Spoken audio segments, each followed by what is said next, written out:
वचनामृत द्विशताब्दी पर्व की जय जय जय। आज के आनंद की जय जय जय। लास्ट टाइम हमने लिया था गढ़ड़ा मध्य का चौथा हम ले रहे थे, और उसमें श्री जी महाराज स्वयं हमें लक्ष्य देते हैं, और वो लक्ष्य क्या है कि मुझे तो अखंड भगवान का चिंतन करके एकांतिक भक्त होना है। तो ये हमने उसको हाईलाइट किया कि ये हमारा लक्ष्य है। लेकिन लक्ष्य के साथ में हमें साधन भी दे दिया, और वो साधन क्या है? चिंतन करके। चिंतन करना महाराज ने हाईलाइट किया है कि लक्ष्य के अंदर ही चिंतन को सबसे बड़ा टूल, सबसे बड़ा साधन बता दिया। और उन्होंने परिणाम भी बताया कि ये चिंतन करने से परिणाम क्या आएंगे, क्या आएगा कि भगवान का अखंड चिंतन करना कोई साधारण बात नहीं। मतलब उसको इतना हाईलाइट किया है मध्याचार में चिंतन मनन को कि महाराज स्वयं ये घोषणा करते हैं इस वचनामृत के माध्यम से। यदि कोई भगवान का चिंतन करते करते शरीर त्याग करता है तो वह अत्यंत महान पद को प्राप्त करता है। सिर्फ महान नहीं, परम पद भी नहीं, महान पर अत्यंत परम पद को वो प्राप्त करता है। तो हम अभी आगे चलते हैं कि श्री जी महाराज ने ये चिंतन मनन को इतना प्राधान्यता क्यों दिया। क्योंकि सारा वचनामृत बोलो या तो उनके पूरी जो ग्रंथ रचना है, जो शास्त्रों का निर्माण किया है, वो सब में उन्होंने चिंतन मनन मुख्य रखा। और ये जो कथा वार्ता है वो चिंतन मनन का एक अभिन्न अंग। कथा वार्ता ये चिंतन मनन का अभिन्न अंग है। और इसके लिए उन्होंने सादी भाषा में कहा कि नित्य हमेशा आप कथा वार्ता सुनते रहो, तो ऑटोमेटिक चिंतन मनन भगवान का होते रहेगा। अभी यहाँ पे ब्रह्मानंद स्वामी पूछते हैं कि ऐसा जानते हैं तो भी अखंड चिंतन नहीं हो पाता।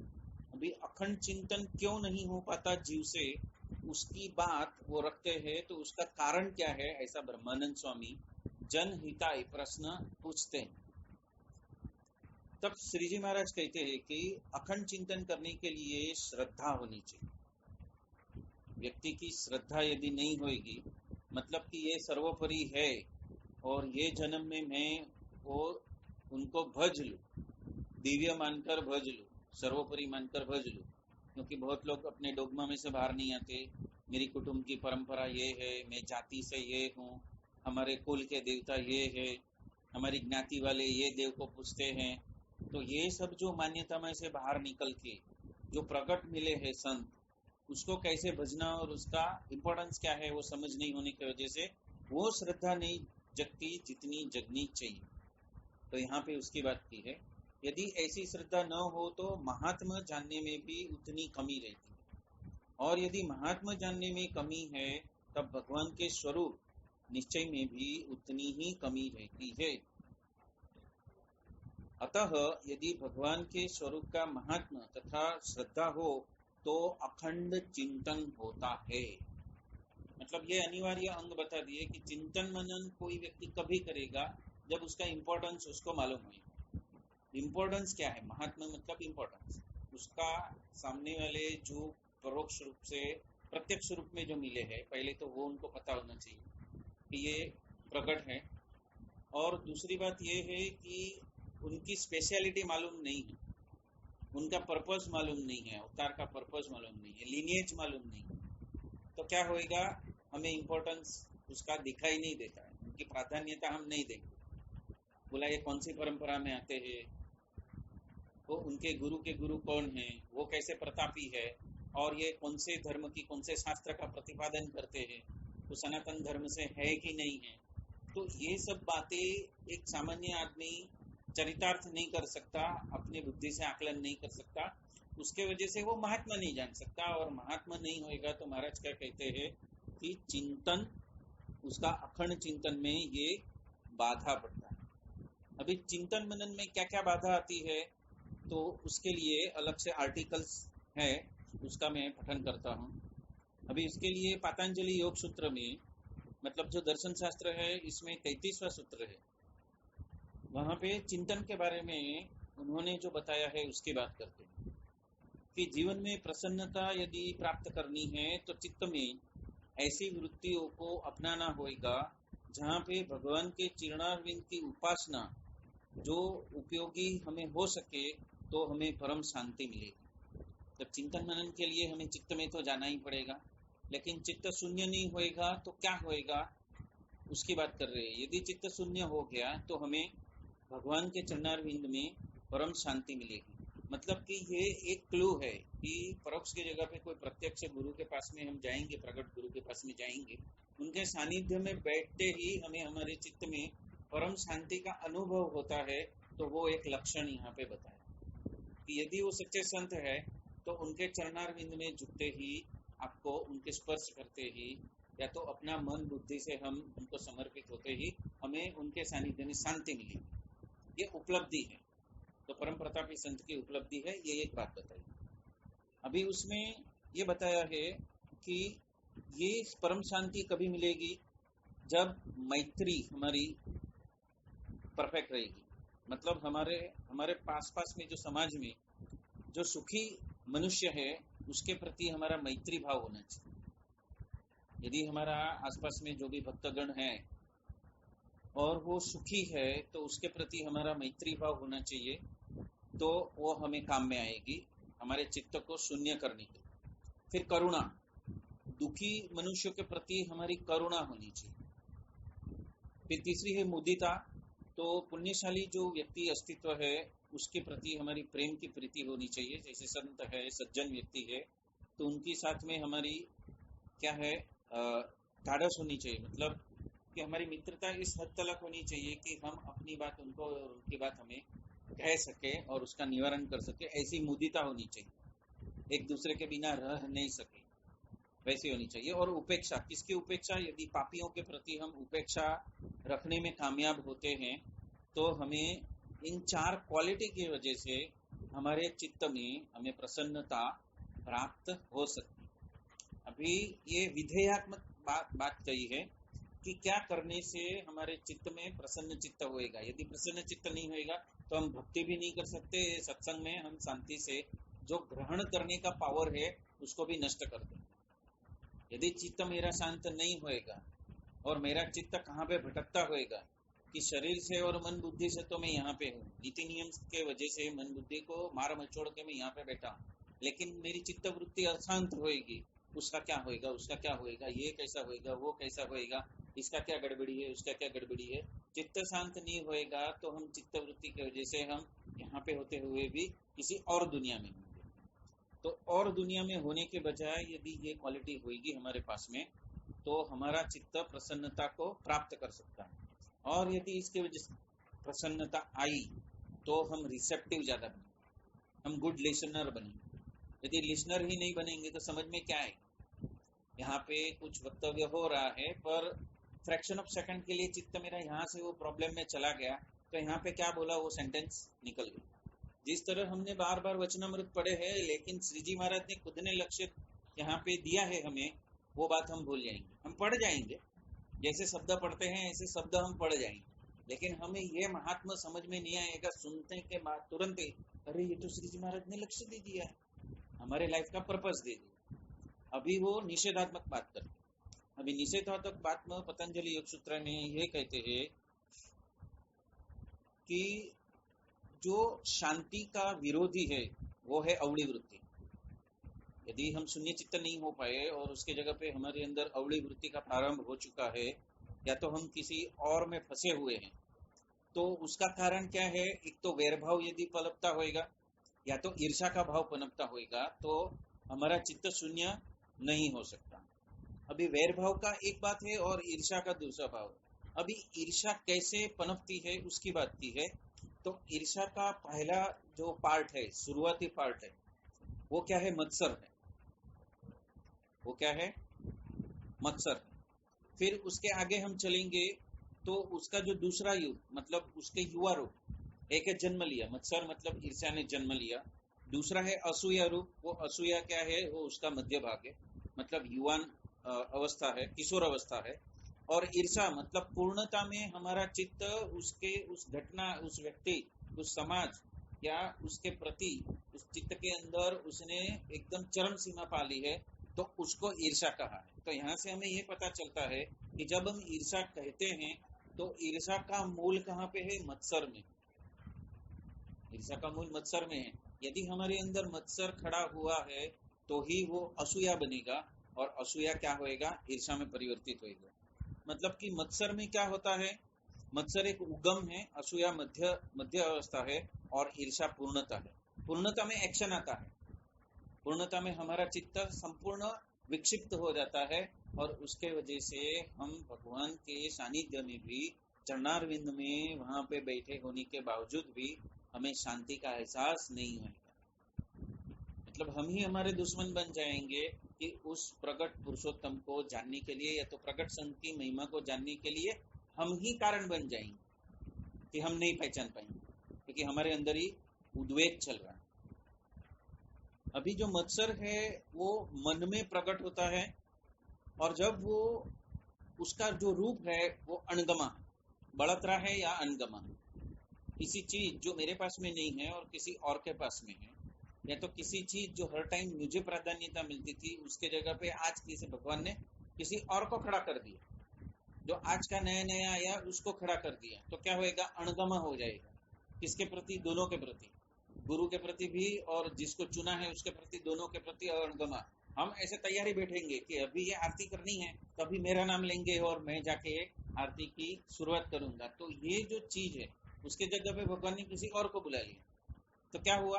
या तो पूरी आरती खत्म होने को आई फिर भी हमारा नाम लिया नहीं, तो क्या हो जाएगा कि हमें उस वक्त जो हमारा धखारा होएगा चित्त के अंदर अपेक्षा का, तो क्या होएगा? बढ़तरा चालू होगी कि दूसरों को चांस मिल गया, आज मुझे चांस नहीं मिला, तो बढ़तरा चालू होगी और अणगमा चालू होगा। हम उस घटना में हम स्थिर नहीं रह पाएंगे। तो उसका दूसरा रूप क्या है? दोषारोपण चालू हो जाएगा, हमें दोष देखना चालू हो जाएगा गुरु में और वो व्यक्तियों में।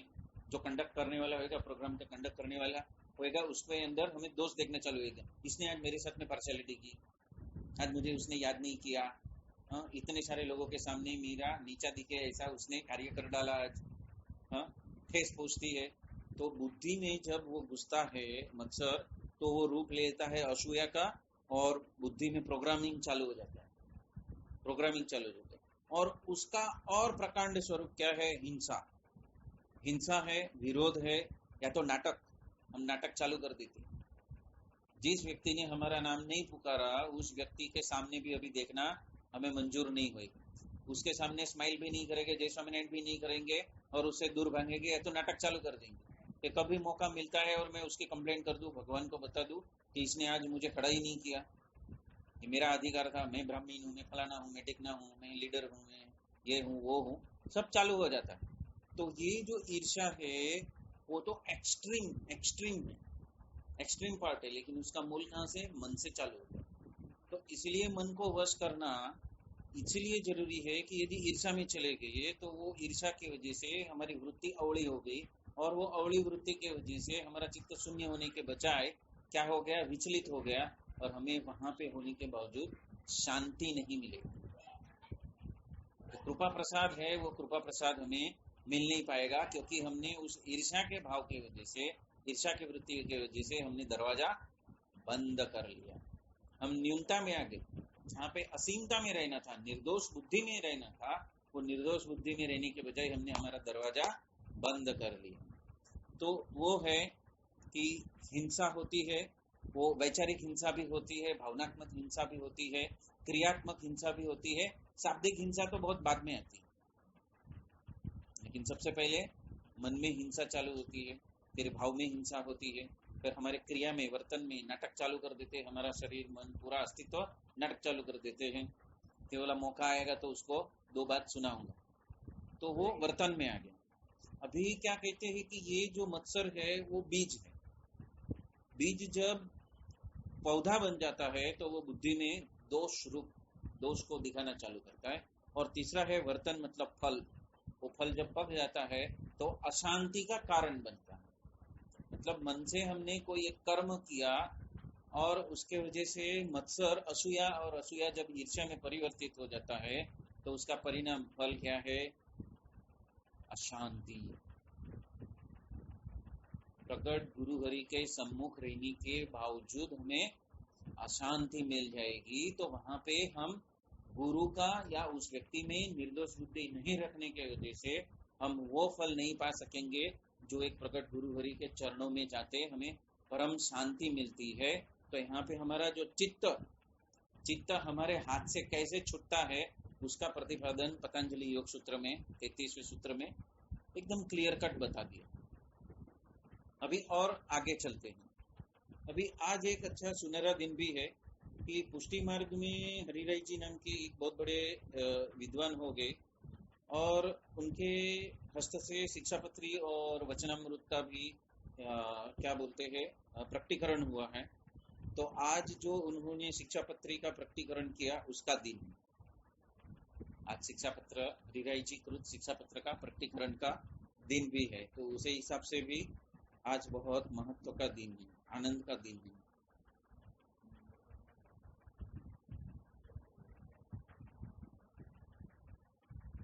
अभी हम कुछ ऐसे अंश लेंगे जो कभी मैंने आपको फॉरवर्ड किया था, कुछ आर्टिकल्स मैंने फॉरवर्ड किए थे, तो उसको हम यहाँ पे लेते हैं। उसमें हम आज हरिराय जी की ही बात करते हैं। हरिराय जी चिंतन मनन के बारे में क्या कहते हैं, मतलब जो लोग कृष्ण को भजते हैं या तो श्रीनाथ जी को भजते हैं, उन लोगों में भी ये चिंतन मनन के बारे में क्या कहना है, उसका भी हम आज क्रॉस रेफरेंस ले। हरिराय जी कहते हैं कि सतत स्मरण करने का उपदेश दे रहे हैं हरिराय जी। प्रभु की लीला का सतत चिंतन द्वारा प्रभु का सुमिरन करना ये जीव का मुख्य कर्तव्य, मतलब जो मानव जीवन जो मिला है उसका मूल कर्तव्य। यहाँ पे श्री जी महाराज हमें मूल लक्ष्य देते हैं और यहाँ पे हरिराय जी अपनी शिक्षा पत्र के द्वारा हमें क्या देते हैं, मूल कर्तव्य देते हैं। यहाँ पे श्री जी महाराज क्या दे रहे हैं हमें, मूल लक्ष्य, मानव जीवन का मूल लक्ष्य क्या है, क्यों हमें मानव जन्म मिला है। और हरिराय जी कहते हैं कि हमारा मुख्य अपने जीवन का मानव जीवन का मुख्य कर्तव्य क्या है। तो श्री महाप्रभु जी ने भी पुष्टि मार्ग के जीव को अलौकिक धर्म, अर्थ, काम और मोक्ष के लिए 4 पुरुषार्थ चतुश्लोकी में बताए हैं। और उसके अंत में श्री जी महाप्रभु जी आज्ञा करते हैं उसमें शरणम भजनम चापी न त्याज्यम, मतलब उसमें पहला स्थान दिया है स्मरण को, उसके बाद दिया है भजन को। इसीलिए मतलब कि सेवा और दोनों को त्याग नहीं करना और दोनों को छोड़ना नहीं, ऐसी वो आज्ञा करते हैं। तो उनकी वैष्णव जीवों के लिए वो आज्ञा है कि मरणोपरंत उनको सेवा तो पकड़ के रखने की ही, और उन्होंने बताया है कि नित्य प्रति क्षण क्षण सुमरिये श्री वल्लभनो परिवार। अभी जो वल्लभ कुल को याद करने की यहाँ पे भक्ति, नित्य प्रति क्षण क्षण सुमरिये, तो ये जो नित्य प्रति क्षण क्षण सुमरिये किसको बोला है, जीव को बोला है, वैष्णव को बोला है कि वल्लभ कुल में जितने स्वरूप हो गए वो सभी स्वरूपों का नित्य प्रति क्षण क्षण स्मरण करना, मतलब कि चिंतन करना, ये बताया कि इसमें रे रसना जो है मतलब इंद्रिय अंतःकरण से, नित्य प्रति क्षण क्षण सुमरिये श्री वल्लभ नो परिवार रे रसना, तो ये रसना क्या है, इंद्रिय। तो इंद्रिय और अंतःकरण से हमें उस संपूर्ण कुल का हमें ध्यान करना है या तो चिंतन मनन करना है। और महाप्रभु जी आज्ञा करते हैं कि पुष्टि मार्ग में समय और संख्या की कोई मर्यादा नहीं है, जीव को सतत भगवत नाम का स्मरण करना, ये आज्ञा दी। एक है ज्ञान दिया, हरिराय जी ने ज्ञान दिया है और महाप्रभु जी ने क्या किया है, आज्ञा दिया है। ये कंपलसरी, आज्ञा मतलब कंपलसरी, आप उसको ऑप्शन में नहीं लेके जा सकते, मुझे याद रहा और मैंने किया और मैं भूल गया और नहीं हुआ, वो वाली बात नहीं है। आज्ञा का मतलब क्या होता है, डू और डाई। आज्ञा का मतलब होता है डू और डाई, कैसे भी करके कोई भी परिस्थिति में उसका पालन 100% करना है। उसके प्रति की चूक मतलब वैष्णव की मौत, वो क्षण में उसकी मौत हो गई, वो आज्ञा का पालन नहीं किया तो उसकी मौत हो गई। पहले हम देख गए कि श्री कृष्ण चैतन्य साथ में प्रसंग में श्री महाप्रभु जी ने बात हमें समझाई है। क्या बात समझाई है कि यदि एक राई का दाना है और यदि वो गाय के सींग के ऊपर टिक सके, उतनी क्षण के लिए भी हमें भगवत नाम स्मरण चुकना नहीं चाहिए। क्या आज्ञा की?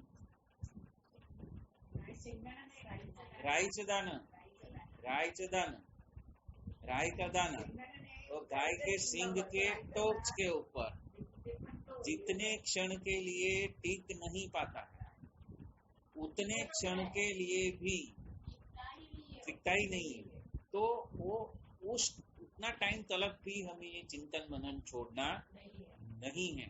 ये क्या है? क्या है? आज्ञा है। जो प्रभु का स्वरूप है, जो स्वरूप को आप हर रोज उनका चिंतन मनन करते हो, जिसकी सेवा वगैरह करते हो, बराबर है, नवध्या भक्ति करते हो, तो उसके स्वरूप का जो ध्यास है, जो चिंतन मनन है, वो उतने समय के लिए भी छूटना नहीं चाहिए, निरंतर करना चाहिए। इसलिए यहाँ पे आज्ञा की है कि नित्य और सतत भगवत स्मरण करते रहना।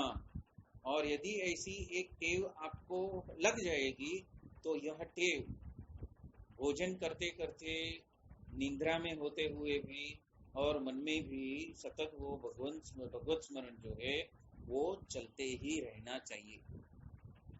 यहाँ पे तो आज्ञा कही थी, महाराज ने लक्ष्य दिया है, लेकिन यहाँ पे चिंतन मनन करने की आज्ञा ही कर दी। मतलब देयर इज नो, मतलब उसमें कोई विटो पावर नहीं है विटो पावर नहीं है, कोई एक्सक्यूज नहीं है कि ऐसा था इसके लिए नहीं कर पाया, वो एक्सक्यूज नहीं है।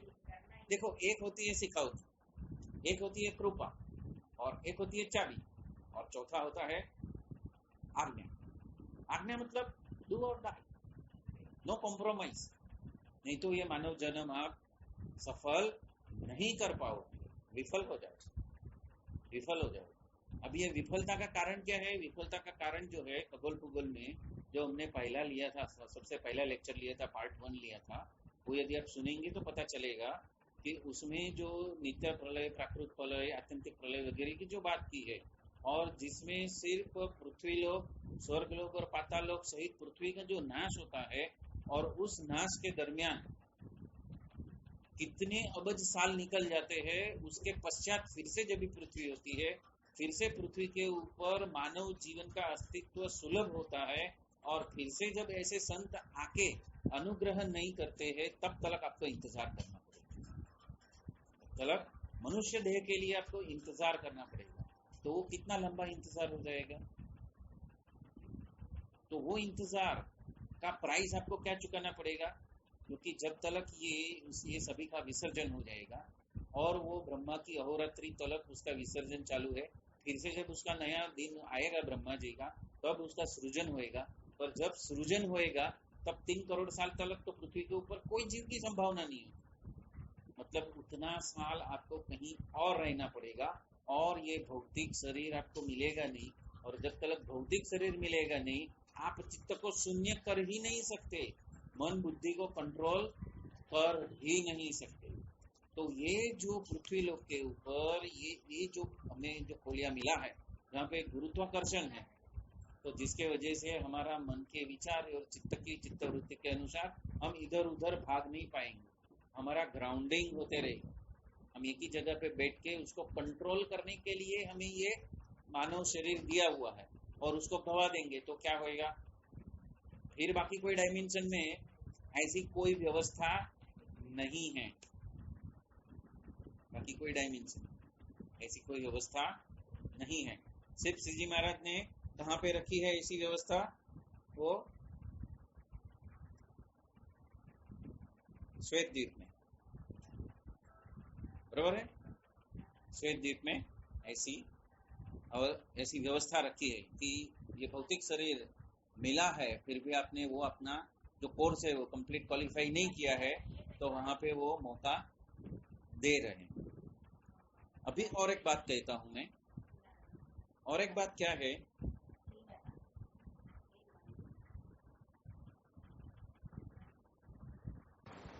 अभी और एक बात है, आज मैंने एक आर्टिकल भेजा है, वो है चित्त के ऊपर। वहां पे वचनामृत गदड़ा मध्य 6 में श्री जी महाराज पूछते हैं, प्रश्न पूछते हैं कि मनुष्य मात्र का चित्त कैसा है, कि वो मद हो या गुड़ हो या शक्कर हो या तो वो सबका जो पानी है उसमें यदि मक्खी है या तो कीड़ी मकोड़े है, वो यदि उसमें आते हैं तो वो उसमें चिपक जाते हैं। तो मनुष्य यदि हाथ उसको लगाते हैं ऐसे पानी को, तो उनके हाथ में भी वो चिपक जाता है। तो चित्त का स्वभाव ऐसा है। अभी यहाँ पे क्या हम ले रहे हैं, चित्त कैसे स्थिर हुए, क्योंकि चिंतन मनन करना है तो चित्त स्थिर रहना चाहिए। तो चित्त की क्वालिटी यहाँ पे बताई है कि चित्त कैसा है कि जो पदार्थ को हम देखेंगे, जो पदार्थ का हम गुणगान गाएंगे, जो घटनाओं का हम बार बार ब्यौरा करेंगे, तो हम दुखी घटनाओं का बार बार ब्यौरा करेंगे तो हमारे चित्त के ऊपर क्या आएगा, नेगेटिव भाव आएगा, क्योंकि भाव जगत वहां से बहुत करीब है, तो हम दुखी हो जाएंगे। दुखी घटनाओं का चिंतन मनन स्मरण करने से भी हमारा भाव कैसा हो जाएगा, व्याकुल हो जाएगा, दुखी हो जाएगा। तो वो भी यहाँ पे नहीं करना है। यहाँ पे क्या समझाया जाता है कि चित्त का स्वभाव क्या है, कि जो चीज, जो पदार्थ, जो घटना, जो स्मृति, जो चित्र, जो अनुभव उसे मिलता है, वहां पे वो जल्दी से चिपक जाता है। तो इसीलिए वर्जित किया है कि आप सुख और दुख दोनों में से परे निकल जाओ।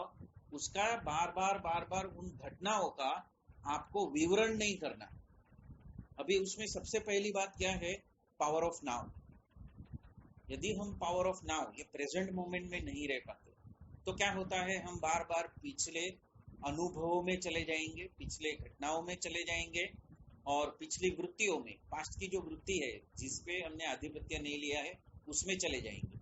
उसके वजह से क्या होएगा कि हम काल कर्म माया को प्रकट कर रहे हैं। जैसे ही हम भूतकाल में गए, तो भूतकाल के काल कर्म माया का जो प्रभाव है, उस प्रभाव को हम प्रेजेंट मोमेंट में हावी देने के लिए हम उसको क्वालिफाई करते हैं। तो उसके वजह से क्या होएगा, हम काल कर्म माया के अधीन हो जाएंगे, हम बंधन में आएंगे। तो इसीलिए एक सबसे बड़ी चाबी क्या है कि श्वासोश्वास को देखते रहो और मूर्ति को अखंड देखो। मूर्ति को जब हम अखंड देखते हैं तो भूतकाल से हम डिटैच हो गए। तो भूतकाल का जो बीज है और वो बीज का जो प्रारब्ध है, वो प्रारब्ध जो इस मोमेंट में आया है, वो हमारे ऊपर हावी नहीं होएगा। हमारे ऊपर हावी क्या होएगा, मूर्ति हावी होएगी। क्योंकि हमारा ध्यान किधर है, श्वासोश्वास के ऊपर, या तो हमारे हृदय के अंदर जो मूर्ति है, वो मूर्ति के चिंतन में जब हमारा ध्यान पक्का हो गया, तो हमने काल कर्म माया और प्रारब्ध कर्म का जो बीज का जो परिणाम है, उसको सबको नकार दिया। इसलिए मैंने क्या एक आदत डाला है कि जो कल बीत गया उसकी एक भी घटना को याद नहीं करने। कल जो भी इंसिडेंट, जो भी व्यक्ति के साथ में हो गया, वो भूल जाने का, उसको नकार देने का पूरा, उसको क्या डस्टबिन में डाल देने का। सीधा जैसे हम ये मोबाइल के अंदर जो चीज वांटेड नहीं है उसको हम कैसे डिलीट मार देते हैं, ऐसे कल का दिन मतलब पास्ट, भूतकाल, ये भूतकाल को मैं काट के फेंक देता हूँ। आज सुबह में क्या हुआ उसकी स्मृति नहीं करता हूँ, उसकी स्मृति को काट के फेंक देता हूँ। क्यों? क्योंकि वो करने को जाने में क्या होएगा, इस मोमेंट में, इस वक्त मुझे क्या करना है, या तो मुझे मेरे महाराज का क्या आदेश है वही समझ में नहीं आएगा, वो क्या मुझे इस मोमेंट में प्रेरणा दे रहे हैं वो समझ में नहीं आएगा। और ये मोमेंट छूट गई तो या तो हम भूतकाल में चले जाएंगे या तो भविष्य में चले जाएंगे, और प्रेजेंट में भी रहेंगे तो हम चिंता में चले जाएंगे। ये कैसे होगा, वो कैसे होगा, मतलब तीनों और क्या है, खाई है।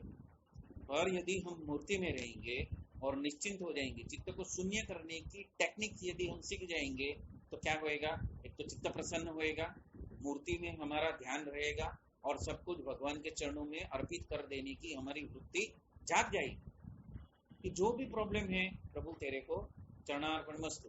अभी तुमको प्रेरणा करना है कि उस घटना को तो उस प्रॉब्लम को किस वक्त में हाथ में लेना है और किस वक्त में उसका क्या सॉल्यूशन है वो आप बताएंगे। हो सकता है 4 दिन बाद, हो सकता है 8 दिन बाद, और 8 दिन बाद ऐसा हो जाए कि जो चिंता हम 8 दिन पहले कर रहे थे उसका कोई वजूद ही नहीं था, कुछ दूसरा ही हो गया, कुछ तीसरा ही हो गया, जो हमने सोचा भी नहीं था वैसा हो गया। वो कभी होएगा जब आपने भगवान के ऊपर छोड़ दिया तो भगवान क्या बोलते हैं, यदि तू चिंता करता है तो करता तू हो गया, अब संभाल भी तू, तो फिर तुम्हारी मन बुद्धि चलित होने लगेगी। पर यदि हमने भगवान को समर्पित किया है तो भगवान की प्रेरणा हमें पता चलेगी, तो कभी भी होने दो, उसका सॉल्यूशन भगवान करेंगे और उस वक्त हमें क्रियान्वित कर देंगे। कोई ना कोई आ जाएगा और उस टॉपिक को लेकर उसका समाधान करके चला भी जाएगा। तो हम हमारी मन बुद्धि से करने को जाएंगे तो हम एक तो या तो भूतकाल में चले जाएंगे, या तो भविष्य काल में चले जाएंगे, या तो चिंता के जोन में चले जाएंगे। तो तीनों में से बाहर आने का मतलब चित्त वृत्ति को शून्य करने का, और चित्त वृत्ति को शून्य करने का मतलब पावर ऑफ नाउ। और पावर ऑफ नाउ क्या है? श्वास और प्रश्वास। श्वास आप कभी भूतकाल में ले नहीं सकते, और श्वास आप कभी भविष्य काल में ले ही नहीं सकते। श्वास यही मोमेंट का है। श्वास किसका है? श्वास हमारा जो है या तो अंदर जाता है या तो वो बाहर आता है, वो इसी मोमेंट का है, वो इस मोमेंट को छोड़ नहीं सकता। तो इसी मोमेंट के साथ में यदि हम मूर्ति को ध्यान करते हैं तो हम प्रेजेंट मोमेंट में आ गए। तो वो इतना बड़ा टूल है चिंतन मनन करने के लिए कि प्रेजेंट में आ जाओ। जैसे आप प्रेजेंट में आ गए तो आपको मूर्ति में से प्रेरणा मिलने चालू हो जाएगी। अब भगवान बोलेंगे हाँ तो अभी मेरे शरण में आया। तो प्रभु के शरण में आना मतलब मैंने पास्ट भी छोड़ दिया, भविष्य भी छोड़ दिया, चिंता भी छोड़ दी, और जो भी घटना हो रही है उसमें प्रभु के चरण में इतना समर्पित हूँ कि वो क्या सुझाते हैं उसके प्रति मैं एकदम लयबद्ध हूँ। मैं गाफिल नहीं हूँ, मैं गाफिल नहीं हूँ। हम क्या करते हैं, कोई घटना में हम गाफिल हो जाते हैं। जैसे कि समझो यहाँ पे कोई एक बहुत बड़ा प्रसंग होने वाला, तो हम गाफिल हो जाते हैं। महाराज इस वक्त हमें क्या प्रेरणा दे रहे हैं, वो प्रेरणा से हम गाफिल हो जाते और हम मैकेनिकल सब सारी चीज तैयार करके रखते, और बाद में पता चलता है प्रभु को तो ये मंजूर ही नहीं था, प्रभु को तो कुछ और ही मंजूर था। यदि आपने 3 सीट बनाई है, महाराज को पहले से जरूरत था 4 सीट की, और यदि आप तैयार रहते, तत्पर रहते, तो आपको पता चलता जिस वक्त आप सीट तैयार करते तभी आपको अंदर से इंट्यूशन आता कि नहीं 4 सीट बनानी है। अभी वहां पे क्यों और क्यों वो सब नहीं है, प्रश्न नहीं है, बनानी है, प्रेरणा हो गई, कर दिया। वो आते आते वो सत्संग खत्म होते होते वो चौथी सीट पे कौन बैठने वाला है, वो बैठने वाला आ जाएगा। तो जब हम ऐसे पावर ऑफ नाउ में रहेंगे, श्वासोश्वास पे रहेंगे, तो ये श्वासोश्वास के ऊपर हमारे मन बुद्धि को उतर चढ़ करने का दे दिया, तो उसको अभी दूसरा सब्जेक्ट है ही नहीं। और कोई दूसरा सब्जेक्ट है तो हृदय की मूर्ति। बोला तू ऊपर नीचे होते रहे और भगवान की मूर्ति में मेरा प्रणाम कहते रहे, स्वामीनारायण स्वामीनारायण स्वामीनारायण। तुझे उसको ही देखना है, चरण के ऊपर स्पर्श करना है। एक बार यहाँ से श्वास गया तो दाएं पैर पे, दूसरी बार श्वास गया तो बाएं पैर पे, ऐसे उनको प्रणाम करते ही रहना है। तो मन बुद्धि को यह आदत डाल देनी है कि एक बार श्वास गया दाया पैर, दूसरी बार श्वास गया बाइना पैर, वो वहां पे हम प्रणाम करते ही रहते, सिर्फ गुरुदेव चरणार्पण मस्तु जो भी हो रहा है। तो पावर ऑफ नाउ पे आ जाएंगे, और जब पावर ऑफ नाउ पे आ जाएंगे ना, तो हम काल कर्म माया प्रारब्ध कर्म चारों को पार कर देंगे और हम पावरफुल हो जाएंगे। अब हमने पावर किसका लिया? गुरुदेव चरणार्पण मस्तु मैंने इस मोमेंट में इस वक्त कर दिया, तो क्या होएगा? अभी टेक ओवर करता कौन बन गया? अथॉरिटी किसने दी? मेरे तंत्र ने अभी अथॉरिटी किसको दे दी? प्रभु पिता परमेश्वर को अथॉरिटी दे दी। करता हरता आप हो, श्री गुरुदेव चरणार्पण मस्तु। तो अभी मुझे जो भी करना है वो आप करवाओ। मैं असहाय हूँ, मैं निसहाय हूँ, और जो भी कराना है, मेरा जो योगक्षेम है या तो जो मेरा हित है वो आपको ही करना है, और आप ही करा लो। तो क्या हो गया, हम पावर ऑफ नाउ पे रहेंगे तो कल्याण में भी कुछ कमिटमेंट देने के बजाय मैं चुप हो गया, क्या देखेंगे, समय आएंगे तो अभी देखेंगे। तो अभी ये शब्द पे आया तो क्या हुआ, 1 हफ्ता पूरा नहीं हुआ उसके पहले महाराज का प्रोग्राम रेडी। अभी वहां पे कुछ बंदोबस्त करते थे तो क्या होता था, तो पावर ऑफ नाउ में नहीं रहता था, तो वो बात पता नहीं चलती महाराज क्या सुन रहे। तो मतलब महाराज एक तो सर्वज्ञ है, महाराज अंतर्यामी है, महाराज ने ही उस दिन बारिश बंद करके पूरी धूप खोल दी, और महाराज ने ही उस दिन उन लोगों को जमा किया, और उनके अंदर से जो क्वेश्चन आया तो उसका आंसर महाराज ने ही तय कर लिया कि मैं अभी लेना। तो महाराज अंतर्यामी भी है, सर्वज्ञ है, सर्वोपरि भी है, सर्वव्यापक भी है, और वो जीव की हर प्रार्थना को सुनते हैं। ये चारों चीज सिद्ध हो गई, ये किसके वजह से? पावर ऑफ नाउ के वजह से। तो महाराज भी ऐसा देखेंगे कि नहीं, ऐसे चैतन्य खड़े हो रहे हैं कि अभी जिनको ये काम पे पहुंचना है, जिनकी सबकी लालायिता है, जिसकी लालायिता बढ़ गई, तो अभी क्या करेंगे, 10, 15, 25 भी आ गए तो उनके लिए काम सरल हो गया, तो उन्होंने भविष्य का प्लानिंग कर दिया। यदि व्यक्ति करता तो वो उनके हिसाब से नहीं हो, अभी क्या हो गया, उनके हिसाब से हो गया। तो इसको कहते हैं चित्त का शून्य हो जाना और पावर ऑफ प्रेजेंट में आ जाना। तो यही बात यहाँ पे कही है कि चित्त का ऐसा स्वभाव है, चिपकू टाइप का है। तो हमारा आदत क्या है, तो पदार्थ में भी हमारा चित्त चला जाता है और घटनाओं में भी हमारा चित्त चला जाता है। और वो कहते हैं कि चित्त कैसा है, चित्त कैसा है, तो कि समझ लो कि सबसे बड़ा एक कांच का दर्पण है, गोलाकार, और उसमें यदि बड़े साधु वहां पे चले जाते हैं तो प्रतिबिंब में क्या आएगा, यदि कुत्ते और गधे और चंडाल यदि उसमें चले गए तो उसका प्रतिबिंब क्या आएगा, कुत्ते का प्रतिबिंब कुत्ता ही आएगा। इसीलिए हमारे चित्त के अंदर, हमारे हृदय के अंदर क्या करना है, क्या करना है, प्रभु का ही चिंतन करना है। तो उसके वजह से चित्त में जो मल्टीपल रिफ्लेक्शंस आएगा वो क्या आएगा, प्रभु की कृपा, प्रभु की सत्ता ही आएगी, उसका ही रिफ्लेक्शन आएगा। तो चित्त में फिर भगवान की मूर्ति ही स्फुरित होगी।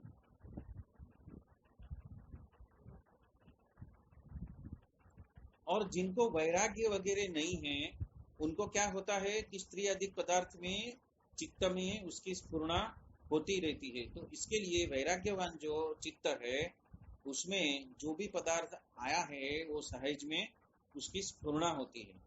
तो वैराग्य और अवैराग्य का कारण से ऊपर जो चित्त का स्वभाव है वो जैसा चिंतन करेगा वैसा उसका वो परिणाम देगा। जैसा चिंतन आप करोगे वैसा ही चित्त आपको परिणाम देगा। मतलब क्या हो गया, पारस मणि, ये अलाउद्दीन का जो चिराग है ना, वो क्या है, इनडायरेक्टली आपका चित्त, आपका चित्त खुद ही वो पारसमणि है। कि खुल जा सिम सिम, खुल जा सिम सिम मतलब क्या, आपने दृढ़ निश्चय से जो संकल्प किया वही सिद्ध करके देगा वो। आप उसमें कुत्ते का स्मरण डालोगे, गधे का स्मरण डालोगे, कुछ घटना का स्मरण डालोगे तो वही मल्टीप्लाई होके आएगी। यूनिवर्स क्या समझेगी कि आपको वही पसंद है।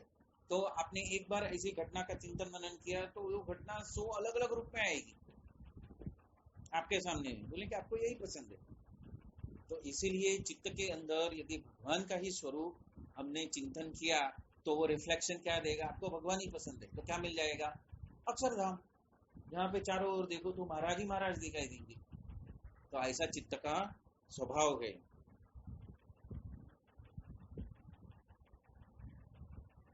तो जिस तरह से दर्पण में हमें हर चीज दिखाई देती है इसी तरह चित्त का स्वभाव है, वो भी हमें वही दिखाता है। लेकिन यहाँ पे एक बात और आगे कही है कि हम वो चित्त नहीं है, मैं चित्त से भी अलग हूँ।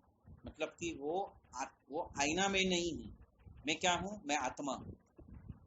तो महाराज यहाँ पे हिदायत करते हैं कि उस चित्त से भी परे जाना, और इस चित्त से परे जाना होगा तो चित्त को शून्य करना पड़ेगा।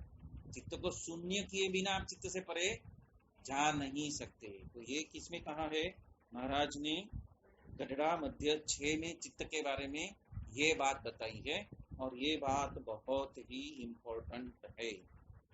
और एक बात है मर्म चिंतन, जो मैंने आज आपको भेजा है उसमें भी वही चीज, उसमें भी वही चीज आई है। उसमें क्या क्या चीज आई है,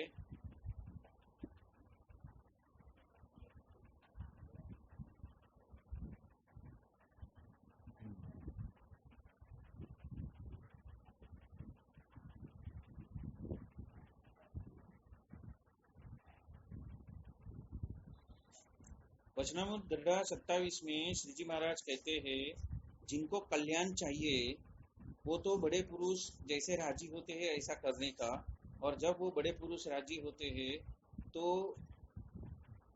अंतर में मलिन वासना नहीं रहती। अभी ये जो मत्सर, काम, क्रोध, लोभ, मोह, मत्सर वगैरह जो है वो कहाँ पे है, अंतर में, चित्त के अंदर है। तो अंतर में ऐसी मलिन वासना नहीं रहेगी। तो यहाँ पे एक प्रसंग है कि आंतरिक दोषों के त्याग के वजह से भगवान का जो राजीपा मिला, तो श्री हरि बताते हैं कि एक बार भूज के हरिभक्त का संग श्री हरि के दर्शन करने गढ़पुर आए, और जब वो गढ़पुर आए तो वो उत्सव के लाभ लेने के उपरांत वो सबने विदाई लिया। तो श्री हरि ने उनको बताया कि आप सब राजी रहो, और निकलने की जल्दीबाजी में सब हा करके निकल गए।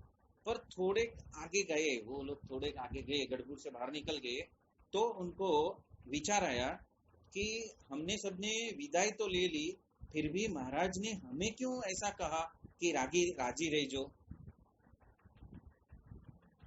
हमने महाराज को कहा कि महाराज आप राजी रहना, पर उसके एवज में महाराज ने हमें कहा कि आप राजी रहना। तो यदि ये चीज का, ये बात का, भगवान के ये शब्द का यदि वो चिंतन मनन नहीं करते तो क्या होता, वो चीज यहाँ पे बताइए कि चिंतन मनन महाराज को बहुत ही पसंद है।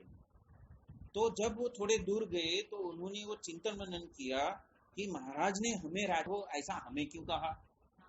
ये तो हमारी ड्यूटी है, ये तो हमारी ड्यूटी है कि हमें कहना चाहिए कि हे महाराज आप राजी रहना, लेकिन उसके जगह पे महाराज हमें बता के गए कि राजी रहना, और हमने सोचा नहीं और हम निकल गए।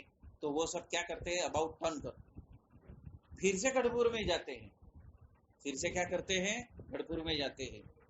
कि इसका कारण क्या होगा कि महाराज ने हमें राजी रहना बताया, तो उसका मतलब क्या है। देखो, चिंतन मनन करने का वो ग्रुप होएगा तो ही ये प्रश्न आया, वो प्रश्न को सबके बीच में रखा, और सब में से किसी का उसका उत्तर नहीं मिला, तो सबने एक साथ में निश्चय किया, चलो वापस, चलो बैक टू पेवेलियन, कि महाराज ने हमें राजी रहने का बोला है, तो किस प्रयोजन से बोला है।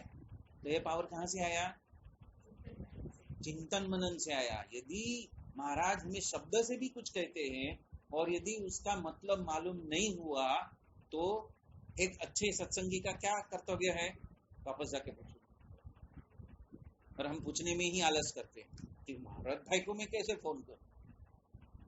किससे डरते हो, किससे डरते हो, जो आपके अभिन्न अंग है उससे डरते हो, जो आपके हृदय में आराम से पलाटी मार के बैठ गए उससे डरते हो कि भगवान क्या सोचेंगे। अरे भगवान को जो सोचना होगा सोचेंगे, तुम क्यों नेगेटिव सोचता है। यदि भगवान को टाइम नहीं होगा तो बोलेंगे मैं आधे घंटे में फोन करता हूँ, या तो 2 दिन में फोन करता हूँ, बोलेंगे ना, कुछ तो बोलेंगे ना। वो बोलेंगे रात को 12 बजे फोन करूंगा, ऐसा भी तो बोलेंगे ना। जैसे कल फोन आ गया, अचानक फोन आ जाता है। तो महाराज का जो ये जो चिंतन मनन का जो सब्जेक्ट है ना, बहुत इंपॉर्टेंट है। और महाराज हमेशा ऐसी टेस्टिंग करते हैं। सत्संग के लिए आए, लेकिन सत्संग से क्या लेके जाते हो, क्या सीखा तुमने सत्संग में। यदि आपने चिंतन मनन नहीं सीखा तो वो वापस नहीं आए, लेकिन उन्होंने सीखा तो वो क्या कर सके, वो वापस जा सके। अभी उसका राज आता है कि महाराज ने हमें राजी रहे जो, वो कहने का कारण क्या है। ये विचार से सब वापस गढ़पुर वापस आए, और उन्होंने महाराज से पूछा कि आपने क्यों कहा कि आप सब राजी रहना। तब महाराज ने बताया कि आपके शरीर में एक मुट्ठी जितना हृदय है और उसमें मेरा वास है। महाराज स्वयं बताते हैं कि मुट्ठी जितना जो हृदय है उसमें मेरा वास है। तो वचनामृत में और दूसरे ग्रंथों में महाराज ने बार बार आपको हृदय में जाने की हिदायत दे ही है, हिदायत दी ही है। लेकिन किस कारणवश हम यदि नहीं जा पाए तो हमारी जर्नी वैसी की वैसी अधूरी रह गई, हमारा जन्म विफल हो गया। हृदय में नहीं गए, कोई भी व्यक्ति हृदय में नहीं गया, कितना भी सेवा किया, 50 साल 100 साल का सेवा किया, लेकिन यदि वो हृदय में नहीं उतरा है तो उसका मोक्ष नहीं है, उसको सेकंड टाइम जन्म लेना ही पड़ेगा।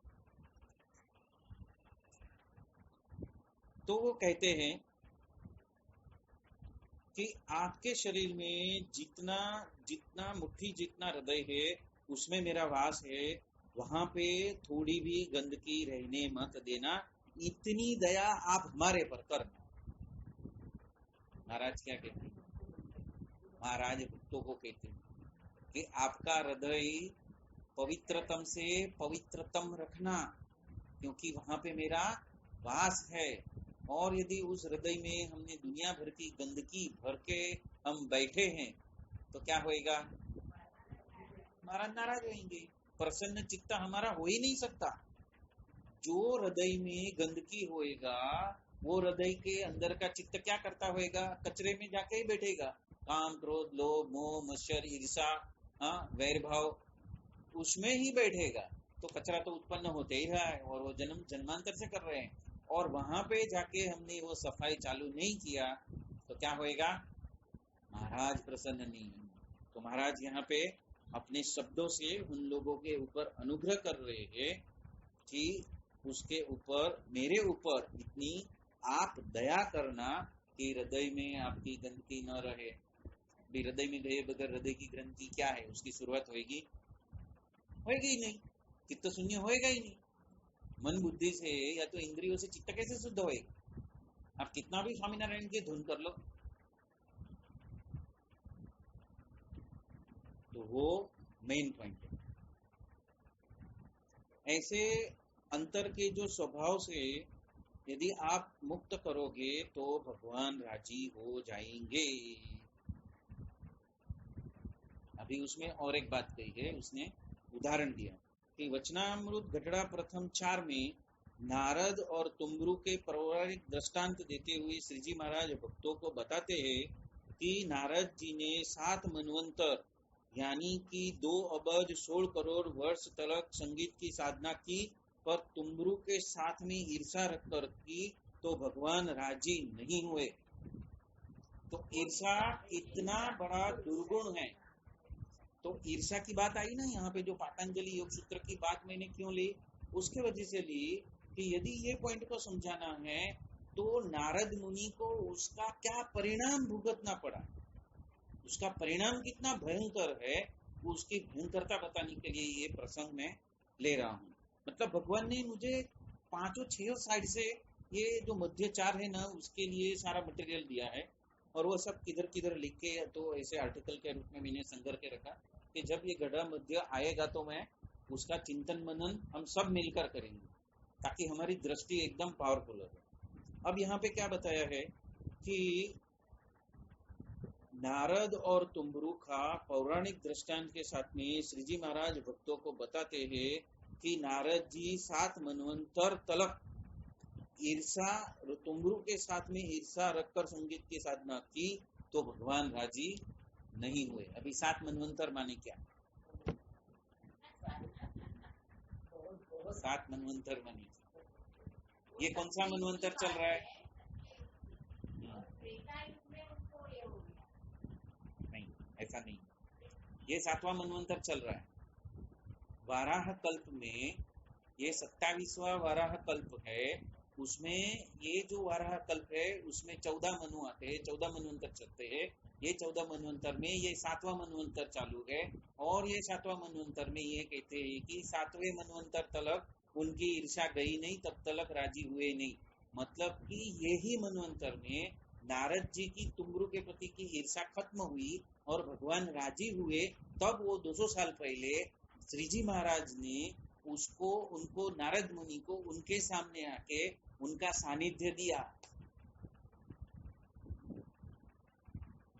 नारद जी का जन्म हुआ ना, अनेक अवतारों को महाराज के चरणों के सामने आविर्भूत होके उनकी सेवा करने का समझने का उनको मौका दिया गया।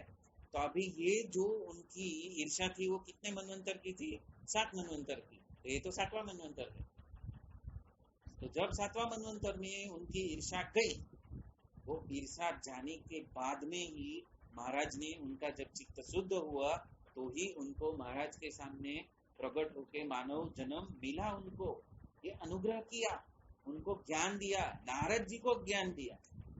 तो महाराज नारद जी के ऊपर कितनी बड़ी कृपा की, जो 6 मनवंतर से चित्त की इस ईर्षा को टाल नहीं सके, जो कि कई भक्तों की मुक्ति के लिए कारण बने, जिनके वजह से कई मुक्त ध्रुव के तारे बन गए, इस यूनिवर्स के केंद्र बन गए। फिर भी उनकी खुद की मुक्ति ईर्षा में नहीं हुई। और यदि वो नहीं होती तो भगवान उनको मौका नहीं दे सकते अपने सामने प्रस्तुत होने का, तो उनकी आत्मा की उन्नति नहीं होती। तो यदि नारद की ऐसी अवस्था है तो हमारी क्या औकात है? नारद जी की ईर्षा, जो एक महर्षि है, जिनके अंदर ऐसा पावर है कि यदि वो मंत्र दीक्षा दे देवे तो वो मुक्त हो जाए और फेमस हो जाए, पूरे ब्रह्मांड में फेमस हो जाए, इतना पावर उनके अंदर है। फिर भी वो खुद फंसे हुए थे और वहां पे महाराज ने अनुग्रह करके वो तुमरू के प्रति की जो ईर्षा उनकी नष्ट हुई और महाराज प्रसन्न हुए और उनको महाराज के सामने मानव जन्म लेके उनकी सेवा करने के लिए उनको मौका मिला। ये आज का मूल पॉइंट, मध्य 4 का मूल पॉइंट ये है कि यदि आप चित्त से चिंतन करना और चित्त को शून्य करना यदि नहीं सीख पाए तो ये जन्म गया विफल। नारद जी के सामने हम कौन, हमारी क्या औकात है। ओम तत्सत।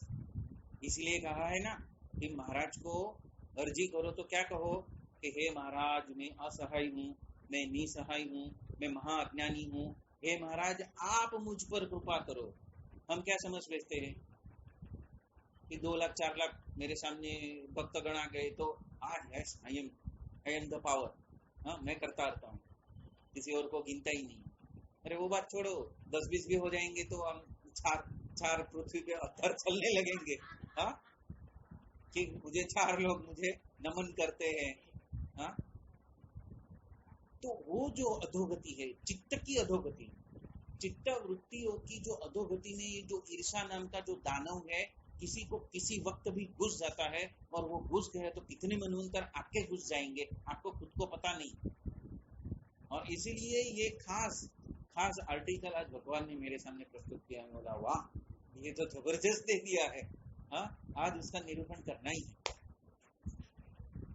भगवान कितना अनुग्रह कर रहे हैं हमारे ऊपर कि हमें एग्जाम्पल देके प्रसंग देकर बता रहे हैं कि नारद जैसे महर्षियों की इस यूनिवर्स में ये अवस्था है तो हम क्या है।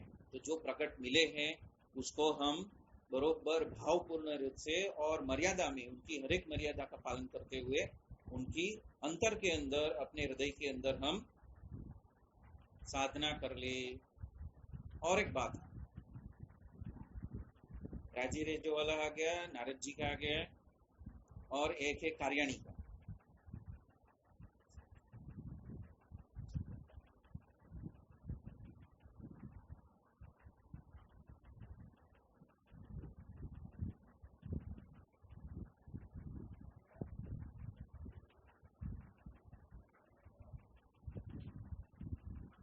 एक कार्याणी किधर है?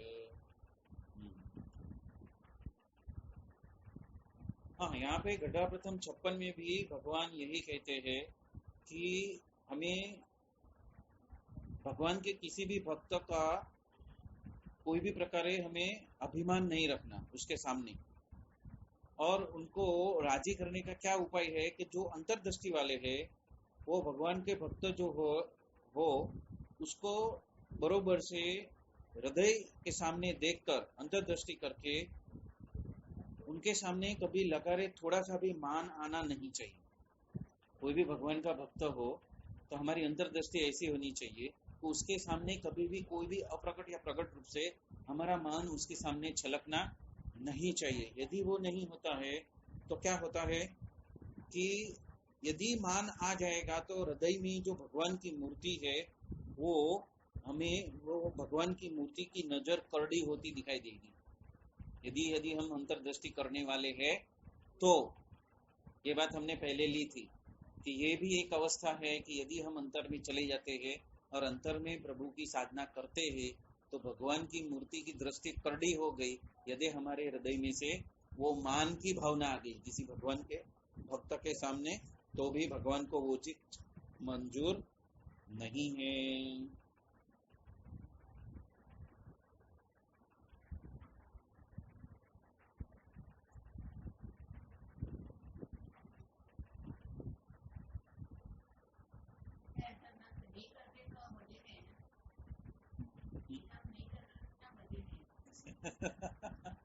यहाँ पे महाराज जो बताना चाहते हैं ना वो चीज आज का जो आर्टिकल आया है, मैं तो बोलता हूँ भगवान को कोटि कोटि वंदन होता है कि इसके वजह से हम यदि महर्षियों की तपस्वियों की यदि ये स्थिति हुई है तो हमें कितना चौकन्ना रहना पड़ेगा। यदि हमने उसमें चौकन्ना नहीं रह के काफलाई की तो हमारा पूरा भाव बिगड़ सकता है, और अगला जन्म कहाँ पे मिलेगा, किसके पास में होएगा, भगवान किधर लेके जाएंगे उसकी तो कोई गारंटी नहीं। वो पूरा वीटो पावर तो गुरु और प्रभु के पास में है। तो उसके लिए ये बात बहुत ही इम्पोर्टेंट है।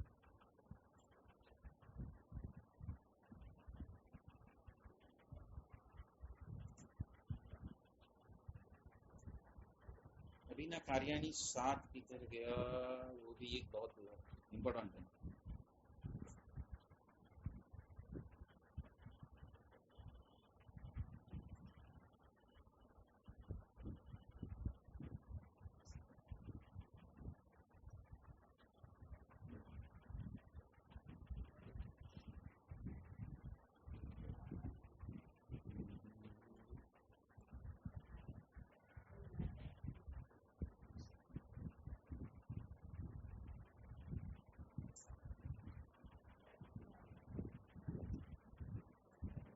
चलो ठीक है, हम आगे बढ़ते हैं, क्योंकि इसमें जो कार्याणी 7 की बात जो मैंने पढ़ी थी ना वो भी इतनी ही पावरफुल थी। मतलब अंतर्दृष्टि करना और चित्त को शून्य बनाना वो उसका मूल फोकल पॉइंट है।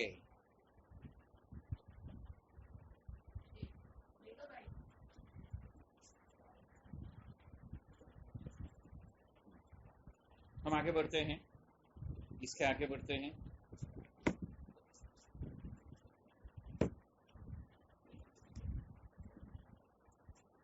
तो वह महात्मा इस प्रकार जानना चाहिए कि भगवान तो जिस प्रकार प्रकृति पुरुष से पर है वैसे ही प्रकृति पुरुष में आए हैं तो भी प्रकाश युक्त है। अभी हम वापस गढ़ा मध्य 4 पे वापस आते हैं कि महाराज ने जो हमें चिंतन मनन करने का और चित्त को शून्य करने की जो बात की है उसमें जो जो पॉइंट्स आज जो महाराज ने दिए हैं वो हमारे ऊपर की बड़ी कृपा है। तो आगे बढ़ते हैं इसमें कि वह महात्मा और श्रद्धा से हमें चिंतन होना चाहिए। महाराज गढ़ा मध्य 4 में ये कहते हैं कि भगवान का महात्मा और श्रद्धा दोनों हमारे पास में होएगी तो हम उस मूर्ति का चिंतन मनन कर सकेंगे। मतलब भूतकाल में भी नहीं जाना, चिंता में भी नहीं जाना, भविष्य काल में भी नहीं जाना, और प्रेजेंट मोमेंट में श्वासोश्वास के साथ में अखंड मूर्ति का यदि हम चिंतन करेंगे तो हम इस जन्म को सफल कर सकते हैं और हमारा चिंतन मनन में चित्त हमारा शून्य हो सकेगा। प्रकृति पुरुष के कार्य रूपी ब्रह्मांड में आए हैं तब भी वे प्रताप युक्त है। भगवान की मूर्ति का स्पर्श माया लेश मात्र भी नहीं कर सकती। अभी ये चाबी दे दी, यदि हमारी सारी वृत्तियां मन बुद्धि इंद्रिय सबको केंद्रित कर दिया हमने हृदय के अंदर प्रभु के चरणों पे, तो क्या कह दिया महाराज ने। महाराज क्या बोलते हैं कि भगवान की मूर्ति का स्पर्श माया लेश मात्र भी नहीं कर सकते। मतलब कि आपने प्रभु सत्ता को ऑन कर दिया, प्रभु सत्ता की स्विच ऑन कर दी। अभी प्रभु सत्ता की स्विच ऑन कर दी मतलब अभी काल कर्म माया प्रारब्ध कर्म आपको स्पर्श भी नहीं कर सकेंगे। दे दिया ना, और एक बूंद दे दिया महाराज ने गढ़ा मध्य में। लक्ष्य के ऊपर लक्ष्य, चाबी के ऊपर चाबी और बुन के ऊपर बुन महाराज देते ही रहते हैं। कितनी बढ़िया तरीके से ये चाबी दी है कि भगवान की मूर्ति का स्पर्श माया लेश मात्र भी नहीं कर सकती। जैसे अन्य धातुओं के साथ सोने को इकट्ठा करके पृथ्वी में गाड़ दिया जाए तो लंबे समय तक पृथ्वी में अन्य वस्तु मिट्टी के साथ में मिट्टी हो जाएगी, लेकिन सोना तो पृथ्वी में जितने अधिक समय तक रहेगा उतना बढ़ता जाएगा लेकिन घटेगा नहीं। ऐसे जैसे जैसे हम मूर्ति का चिंतन करते जाएंगे वैसे वैसे ये मूर्ति अपने हृदय की सीमा को लांघ कर वो हृदय के हमारे आत्मा के अस्तित्व का प्रभाव हमारे हर नव शरीर से बाहर निकलकर अनंतता में मिल जाएगा। क्या मिल जाएगा? अनंतता में मिल जाएगा। मतलब क्या होएगा कि जीव जीव न रहकर ब्रह्मरूप हो जाएगा। और जो ब्रह्मरूप है उसकी सत्ता क्या है? अत्र तत्र सर्वत्र कण कण में व्याप्त है। जब हम कण कण में व्याप्त हो गए तो जो बूंद था वो समंदर बन गया। जब बूंद समंदर बन गया तब कौन सी माया? तो ये रहस्य यहाँ पे महाराज बताते हैं। महाराज ये रहस्य बताते हैं कि क्यों हृदय में जाना है, क्यों हृदय के चित्त को शून्य करना है, क्यों हृदय की मूर्ति को देखना है। क्योंकि जैसे जैसे ये सोना जितना ये धरती के अंदर बीज के रूप में आपका मंत्र के रूप में अंदर गया है, और जैसे जैसे वो मंत्र वहां पे अर्पित होता जाएगा उनके चरणों पे, वैसे वैसे क्या होएगा? वो मूर्ति का कॉन्शियसनेस जो चेतना है वो हर एक द्वार को तोड़ती जाएगी, तोड़ती जाएगी, तोड़ती जाएगी, तोड़ती जाएगी, तोड़ती जाएगी। और क्या होएगा? उसका मतलब क्या हुआ? हम चित्त से भी परे चले गए, मन बुद्धि से भी परे चले गए, हम इंद्रियों से परे चले गए, हम ये मानस अस्तित्व से परे चले गए, और हम ब्रह्मांड में अनंतता में मिलने चले गए। अभी जितना समुद्र का व्याप है, जितना ब्रह्म का व्याप है, उतना हमारी आत्मा का व्याप हो गया। हमारी आत्मा का पहुंच कहाँ तलक हो गया? अनंत हो गए। तो हम क्या हो गए? कालातीत हो गए, हम भेदातीत हो गए।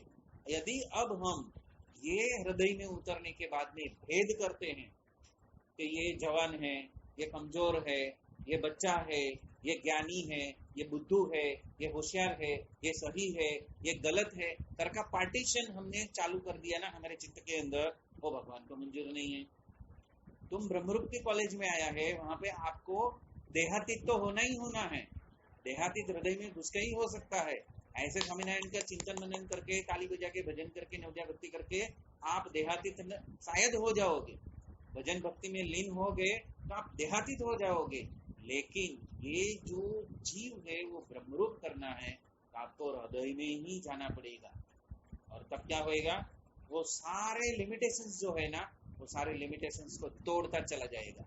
क्योंकि अब किसकी शक्ति काम कर रही है? जीव की शक्ति काम नहीं कर रही है। अभी किसकी सत्ता है?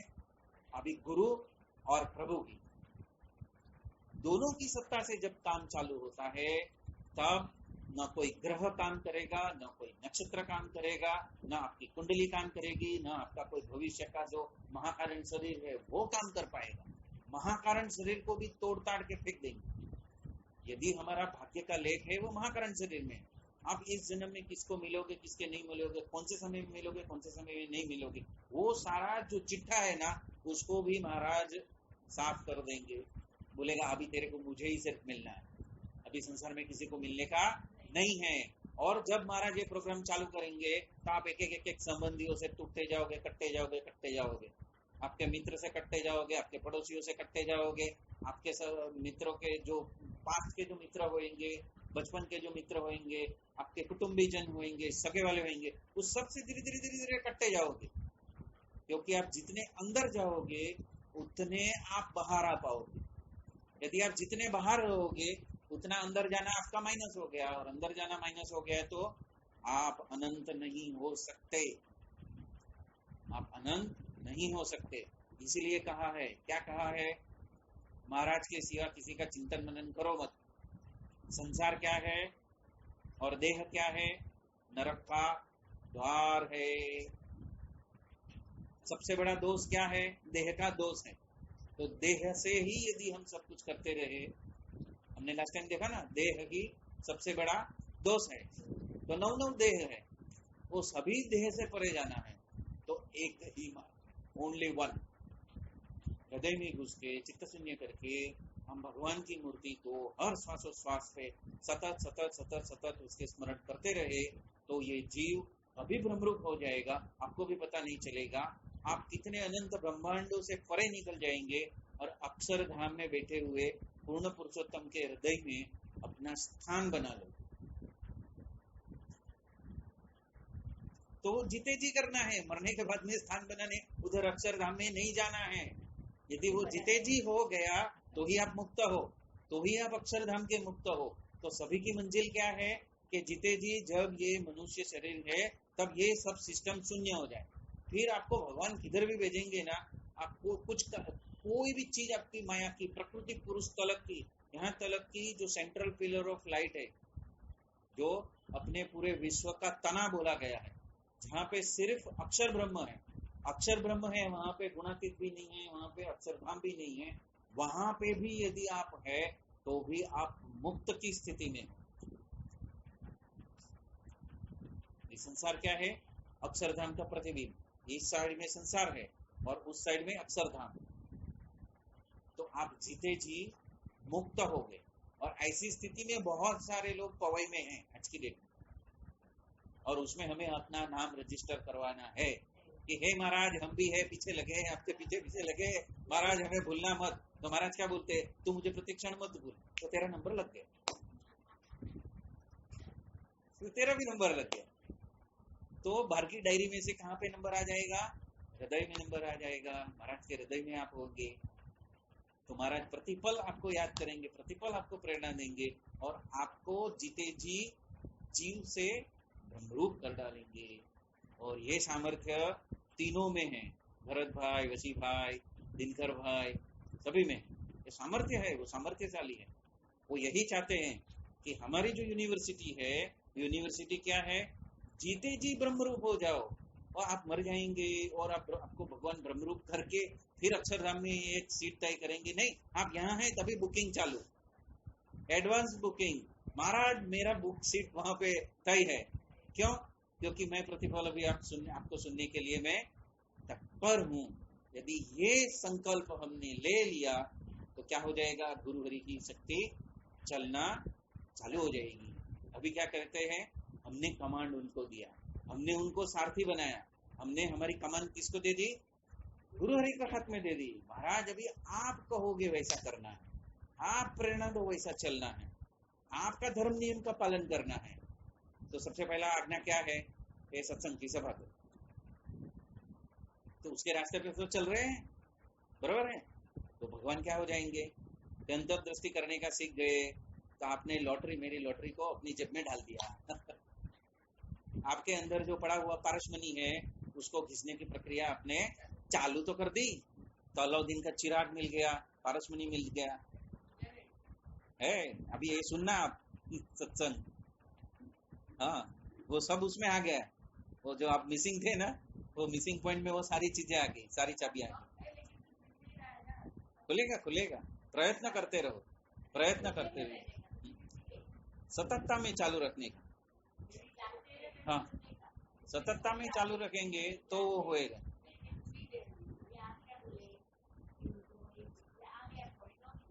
सुनो, होएगा।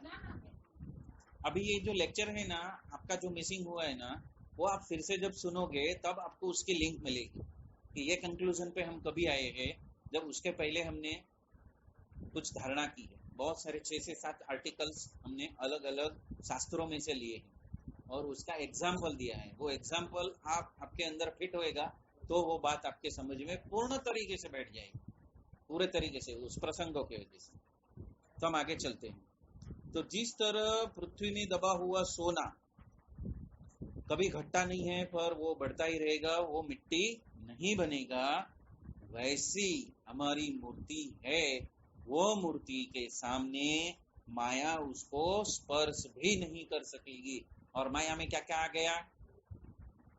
माया में क्या क्या आ गया? काल, कर्म, माया और प्रारब्ध फल।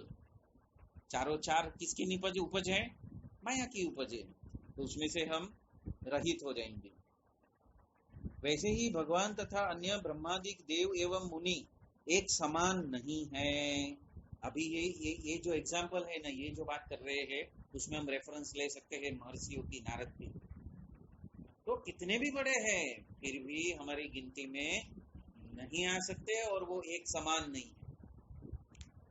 भगवान को उनकी स्थिति क्या है वो उनकी चित्त वृत्ति से मालूम पड़ जाता है। महाराज एक डालेंगे ना, ऐसे एक वृत्ति डालेंगे ना तो उसको वो कैसे रिस्पॉन्ड करते हैं वो देख के तुरंत मालूम पड़ जाएगा कि अभी कहाँ पे अधूरा है। वैसे ही भरत भाई भी लीला करते हैं तो कुछ एक टॉपिक दे देते हैं और उस टॉपिक को इतनी बार घुमाते हैं हमारे अंदर, तो हम अलग अलग संस्करण में उस वृत्ति को हम कैसे पकड़ते हैं और कैसे खारिज करते हैं, उसके ऊपर से वो समझ जाते हैं कि आपकी स्थिति क्या है। तो टेस्टिंग चालू ही है, आपको पता चले ना चले। तो चालू ही है। और इसीलिए हमें संकल्प लेना है कि मेरे अंदर काम है तो मेरे काम को विसर्जित करना है, उसके पीछे हाथ धो के पड़ जाना है। ये महाराज की आज्ञा है कि आपके अंदर जो भी कमी है उस कमी को आप डायरी में लिख लो, और वो डायरी में लिख के फिर आप भगवान के चरणों में उसको रखो कि मुझे मेरे अंदर के ये जो दोष है उसमें से ये दोष को मुझे माइनस करना है, उसके ऊपर विजयी बनना है। फिर वो हिसाब से आपको गाइडेंस मिलते जाएगा, हर एक जगह से गाइडेंस मिलते जाएगा। और जब तक आप विजयी नहीं होंगे तब तक प्रभु आपको वहां से अंदर से संबल देते ही रहेंगे। उनका काम ही क्या है, वो कौन सा काम करने के लिए आए हैं, हमें विजयी बनाने के लिए। और हमें विजयी बनाने के लिए महाराज ने क्या बोला है, जय सच्चिदानंद। जय सच्चिदानंद मतलब क्या, गुणातीतानंद स्वामी मूल अक्षर, हम अक्षर रूप हो जाए उसी को ही सच्चिदानंद कहा है। सच्चिदानंद मतलब गुणातीतानंद स्वामी, मतलब कि हमारे अंदर का गुरु तत्व हमारे आत्मा में प्रकट हो जाए, हम अक्षर रूप हो जाए। जब हम अक्षर रूप हो गए मतलब क्या हो गया, हम गुणातीतानंद स्वामी जैसे हो गए। गुणातीतानंद स्वामी बनेंगे नहीं लेकिन उनके जैसे हो गए। अब वो मूर्ति हमारे अंदर 100% बैठ जाएगी, जो विघ्न था वो हर लेंगे। इसीलिए महाराज ने कई बार 14 बार वचनामृत में लिखा है जय सच्चिदानंद। जय सच्चिदानंद मतलब क्या, प्रगट साक्षात अक्षर स्वरूप साकार ब्रह्म, जो आपको ब्रह्म रूप करने वाला है वो अस्तित्व, उसको जय सच्चिदानंद कहा। वो कोडवर्ड है, वो अक्षर ब्रह्म जो साक्षात प्रगट रूप में है और जो इस जीव को अक्षर रूप का शरीर देने वाला है, वो तत्व, वो तत्व, उसको क्या कहा है, सच्चिद आनंद। वो सच्चिदानंद, वो प्रगट गुरु रूप, वो स्वामी रूप, वो स्वामी नारायण का वो स्वामी जो आज साकार ब्रह्म आपके सामने प्रकट होके आया है, उसको बोला है जय सच्चिदानंद। मतलब प्रकट गुरु हरि, प्रकट अक्षर रूप जो आपको अक्षर शरीर का प्रदाता है, उसको क्या बोला है, उसको पहचानो कि आज की डेट में वो अक्षर स्वरूप देने वाला ऐसा गुणातीत संत आपके सामने कौन है, उसकी शरण में जाओ, उसको हृदय में बैठाओ। गुणातीतानंद स्वामी थे तभी काम कर रहे थे, अभी जो प्रकट है उसको पकड़ना है। परोक्ष की भक्ति नहीं चलेगी। किसकी भक्ति, परोक्ष की भक्ति नहीं चलेगी। जो प्रत्यक्ष है उसी को ही आपको हृदय में स्थान देना होगा और वही आपको सच्चिदानंद तत्व का प्रदान करेंगे। मतलब कि मन बुद्धि देह इंद्रियों से परे करने के लिए हृदय के द्वार के ऊपर प्रभु की मूर्ति को प्रकट करने के लिए जो तत्व बैठा है साकार ब्रह्म, वो गुणातीत प्रकट सत्पुरुष को बोला, और वही पारसमणि।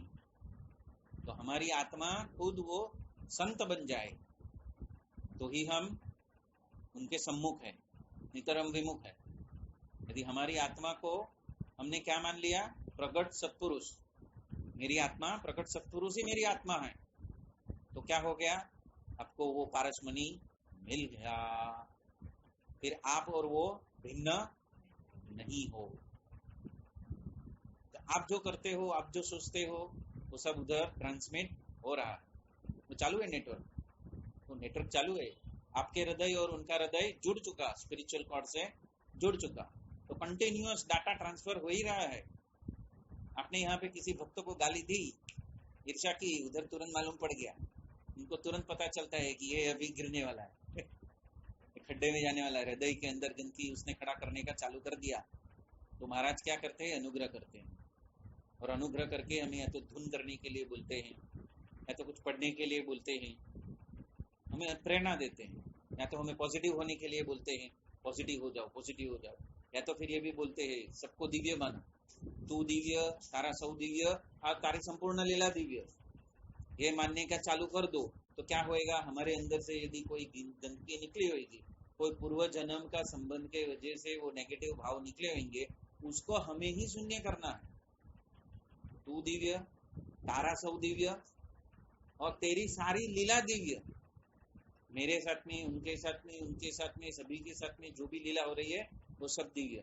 जहाँ पे नेगेटिव भाव आया नहीं कि वहां पे तू दिव्य, तेरे सब दिव्य, तेरी सारी लीला दिव्य, मेरे साथ, उनके साथ, तेरे साथ, सभी के साथ में जो भी लीला हुई है सब दिव्य ही है। तो दोष दिखेगा, दिखता होएगा तो हमें सुपरसीड करना है। दोष दिखता होएगा तो सुपरसीड करना है। अभी समझो हम साइकिल चला के जा रहे हैं, रास्ते में खड्डा देखा तो क्या करेंगे? हम वही स्पीड से साइकिल चलाएंगे? नहीं, हम साइकिल की स्पीड को कम करेंगे, फिर लेफ्ट में जाना या राइट में जाना डिसाइड करेंगे, फिर हम सिग्नल देंगे, या तो लेफ्ट साइड में जाना है तो लेफ्ट का सिग्नल देंगे, राइट साइड जाना है तो राइट का सिग्नल देंगे। वो सिग्नल देने के बाद हम स्पीड कम करेंगे, बाद में हम राइट या लेफ्ट जाएंगे। बराबर है? तो यही चीज कि जब भी हमारे अंदर से कोई भी दोष उत्पन्न होता है तो महाराज तो सबसे पहले स्पीड स्लो कर डालते हैं, और स्पीड स्लो करने के बाद में हमें बहुत सारी प्रेरणा देते हैं, और वो प्रेरणा के हिसाब से हमें अपने वृत्ति को मोड़ना है, या तो लेफ्ट में या तो राइट में मोड़ना है। यदि हम हवा में चलते होंगे तो महाराज बोलेंगे अभी नीचे आ जाओ, नीचे आ जाओ, आके धुन करो, सेवा छोड़ दो। महाराज क्या बोलेंगे? अभी सेवा में ब्रेक ले लो, हाँ अभी आके इधर बैठ जाओ और 15 मिनट, 20 मिनट, आधा घंटा मेरे साथ में धुन करो, चलो। क्या होएगा? यदि आपको ये बात का होश होएगा तो ही आपको पता चलेगा कि महाराज ने मेरी सारी सेवा छुड़वा कर अभी ये धुन करने के लिए क्यों बिठाया। तब पता चलेगा ये अनुग्रह है। कहाँ मेरी वृत्ति उल्टी जगह पे जा रही थी, जहाँ नहीं जानी चाहिए, वहां से मुझे पॉजिटिव होके मुझे मेरे मूल हृदय के ऊपर शून्य चित्त पे, भाव शून्यता पे जाना। तो वो अनुग्रह भी मालूम पड़ेगा कि आपको अचानक आपके अंदर से धुन चालू हो जाएगी। जैसे नेगेटिव भाव उत्पन्न हुआ ना, धुन चालू हो जाएगी, बोला धुन करो। नेगेटिव भाव उभर रहा है ना, किसी को गाली देने का मन होता है, हाँ, किसी के ऊपर क्रोध आता है, किसी के ऊपर गुस्सा आता है, या तो ये चालू हो गया, इसको ऐसा करना चाहिए था, नहीं करना चाहिए था।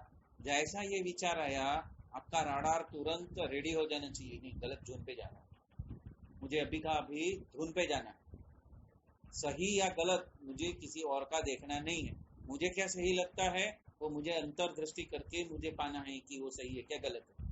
यदि मैं सही हूँ, मुझे ये प्रेरणा हो रही है तो मुझे ये करना है, और शांति से उसका विरोध किए बिना, उसका अभाव लिए बिना वो कार्य को संपन्न करना। तो वो यहाँ पे बताया। तो पृथ्वी में जितने अधिक समय तक वो रहेगा उतना वो सोना बढ़ता जाएगा। उसी तरह जितने समय हम ब्रह्मरूप होकर हम प्रेजेंट मोमेंट में उनको ध्याते रहेंगे, जितने मोमेंट, उतने मोमेंट में हमारा हृदय की चेतना विस्तारित होते जाएगी। वैसे ही भगवान तथा अन्य ब्रह्मादिक देव एवं मुनि एक समान नहीं है, क्योंकि जब विषय रूपी मिट्टी का योग होता है तब भगवान के सिवा अन्य देवादिक भले ही कितने बड़े क्यों न हो, वे विषय में एक रस हो जाते हैं। क्या बताया? बहुत बड़ी बात बता दी यहाँ पे, बहुत बड़ी बात बता दी। क्या बता दी? कि कितने भी बड़े अन्य ब्रह्मादिक देव एवं मुनि, मतलब महर्षि भी आगे, देवर्षि भी आगे, वो सब एक समान नहीं है, क्योंकि जब विषय रूपी मिट्टी का योग होता है तब वो भगवान के सिवा अन्य देवादिक भले ही कितने बड़े क्यों न हो, वे भी विषय में एक रस हो जाते हैं। मतलब कि उन्होंने अभी माया को जीता नहीं, पदवी ले ली है बड़ी बड़ी ज्ञान की वजह से, लेकिन पूर्णता जो चित्त शून्यता होनी चाहिए वो नहीं हुई। किंतु भगवान मनुष्य जैसे प्रतीत होते हैं, परंतु उनके समक्ष कोई भी माइक पदार्थ बाधा डालने में समर्थ नहीं होती। वे किसी भी प्रकार के विषयों में लिप्त नहीं होते। इस तरह से भगवान का महात्मा समझते हो तो भक्त को भगवान का अखंड चिंतन होता है। तीसरी चाबी दे दी यहाँ पे। महाराज क्या बोलते हैं? इस तरह से यदि भगवान का महात्मा समझ जाओ तो भक्त को भगवान का अखंड चिंतन होता है। मतलब वो पारसमणि है, वो काल कर्म, माया और प्रारब्ध कर्म से मुक्त करने की क्षमता रखते हैं मेरे हृदय में होते हुए। उसके लिए मुझे अक्षरधाम या पवई धाम पहुंचने की जरूरत नहीं। मैं जहाँ हूँ वहां पे सांसोश्वास में यदि वो मूर्ति को मैंने स्पर्श कर लिया तो किसको स्पर्श कर लिया? पारसमणि को। और जैसे ही पारसमणि को स्पर्श कर लिया तो काल कर्म माया प्रारब्ध कर्म का फल आपको स्पर्श नहीं करने वाला है। ये चाबी महाराज ने आपको बता दी। जब तक विषयों में आसक्ति बनी रहती है तब यह मानना चाहिए कि वह भगवान की अलौकिक महिमा को समझ ही नहीं सका है। उद्धव जी से भगवान ने कहा था कि हे उद्धव, तुम मुझसे अणु मात्र भी न्यून नहीं हो। अभी उद्धव जी की स्थिति कितनी होगी, कितनी पावरफुल स्थिति होगी कि भगवान स्वयं उनको क्या कहते हैं कि एक अणु मात्र से भी तुम मुझसे न्यून नहीं हो। और वो स्थिति किसकी है? गुणातीतानंद स्वामी की, उनका और प्रभु का, परब्रह्म का और परात्पर ब्रह्म का इतना ऐक्य है कि वो कभी भी एक क्षण के लिए एक दूसरे से अलग है ही नहीं, अभिन्न है।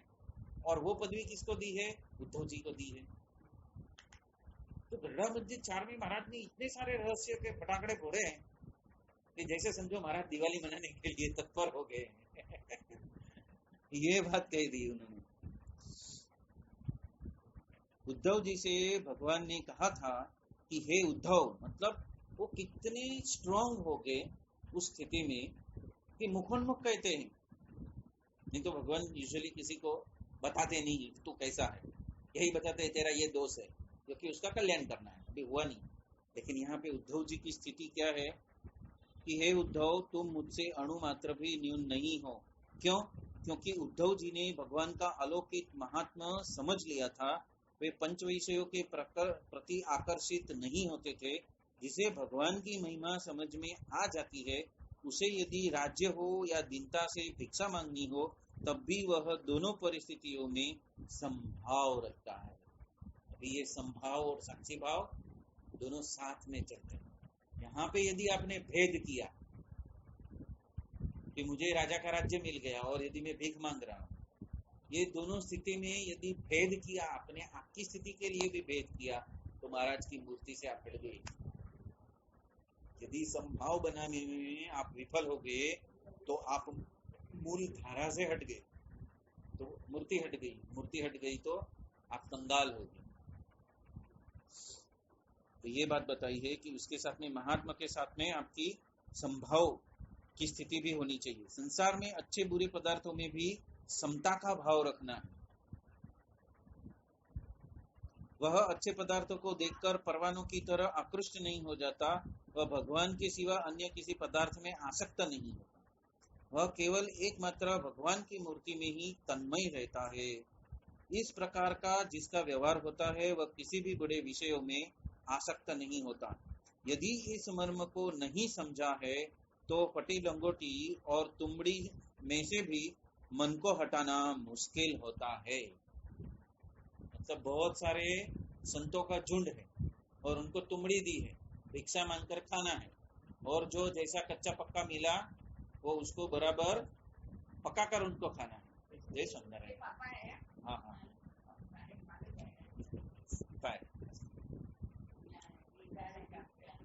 बरोडा। Happy journey. अच्छा, सूरत, हैप्पी जर्नी।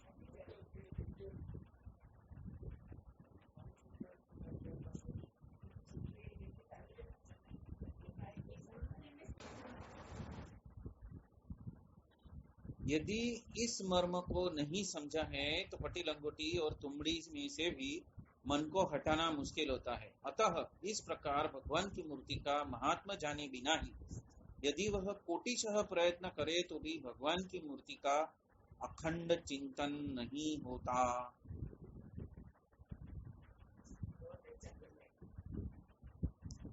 महाराज ने गढ़ड़ा मध्य 4 में तो सिक्सर पे सिक्सर मारी इतनी सारी चीजें उन्होंने बता दी है कि पूछो मत। अतः इस प्रकार भगवान की मूर्ति का महात्मा जाने बिना ही यदि वह कोटिशः प्रयत्न करे तो भी भगवान की मूर्ति का अखंड चिंतन नहीं होता। और यदि भक्त भगवान के स्वरूप की महिमा समझ लेता है तब उसे भगवान का अखंड चिंतन होने लगता है। इसी के साथ हम आज का गरुड़ामध्याचार संपन्न करते हैं। सहजानंद स्वामी महाराज की जय। धाम धामी मुक्तो की जय। भरत भाई, वसी भाई, दिनकर भाई की जय जय जय। आज के अनंत कृपा की जय जय जय। Swami